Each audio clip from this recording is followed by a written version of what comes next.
you have an eye for design, you're very good at decorating your own place or helping a friend out, and you really feel like it's a opportunity for you to do it as a business because you love it so much, but you don't have the formal training.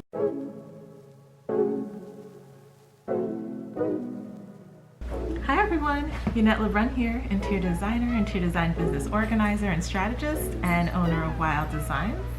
Welcome to the YLD Designs Business School, a place for interior design entrepreneurs, interior design students, and professionals looking to learn, grow, and empower themselves as they go on their journey in their interior design careers. Welcome to my channel. Today I'd like to talk about a question that I've been coming across a lot lately, and I wanted to discuss it a little bit. The question is, can a person who has no interior design formal training, can they be an interior designer or call themselves an interior designer? That is a question that is a really important question to answer, because if that person really loves design, they want to work as a designer or in the industry, it's important to have a clear understanding of what their options are. So I wanted to talk to you a little bit about that today. Perhaps you have an eye for design, you're very good at decorating your own place or helping a friend out, and you really feel like it's an opportunity for you to do it as a business because you love it so much, but you don't have the formal training, or being able to acquire that training isn't a possibility. So what are your options? Can you really design in the industry as a person who doesn't have the formal education? My answer is yes or no. Let's talk about the no first. A person shouldn't call themselves interior designer, at least certified interior designer in many states, because the only people who can call themselves sometimes interior designer or certified interior designer are the ones who've passed the NCIDQ exam. So that exam is how interior designers, after acquiring a certain amount of education and work experience, whether it's an associate degree or bachelor's degree with the amount of work experience, are eligible to take that exam.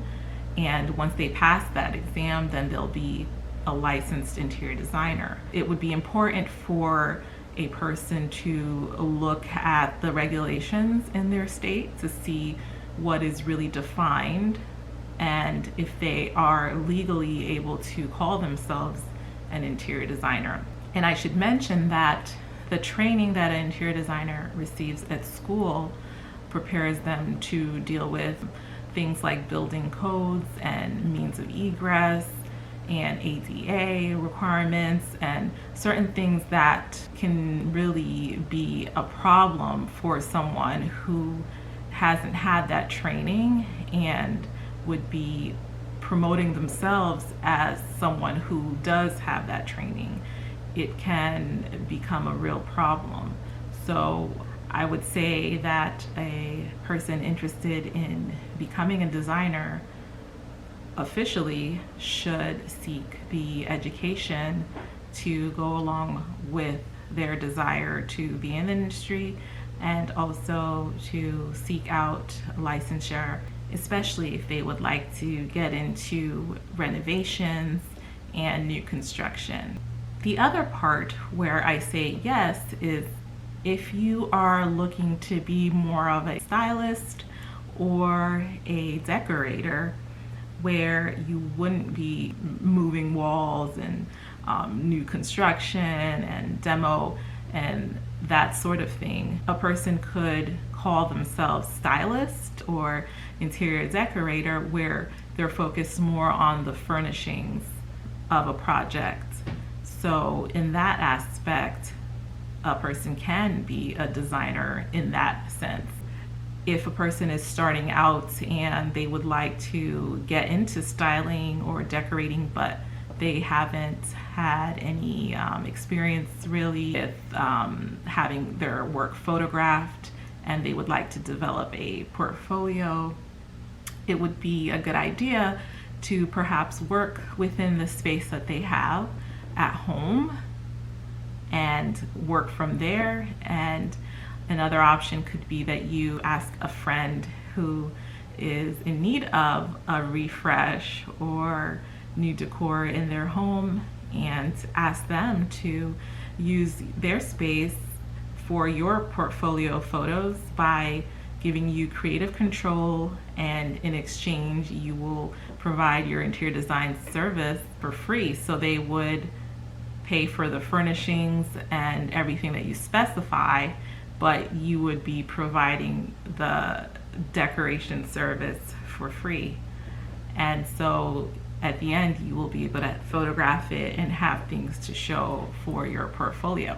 Another option too, which can help you with your portfolio, is to create a three-dimensional drawing or photorealistic renderings of your designs, and that would give customers a feel for your eye for design and your vision in the different types of projects that you can work on and create, and have that shown in your portfolio. I hope this video was helpful to you in making a decision as to if you'd like to be an interior designer or a decorator.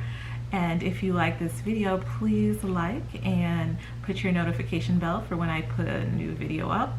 And thanks for watching. Bye.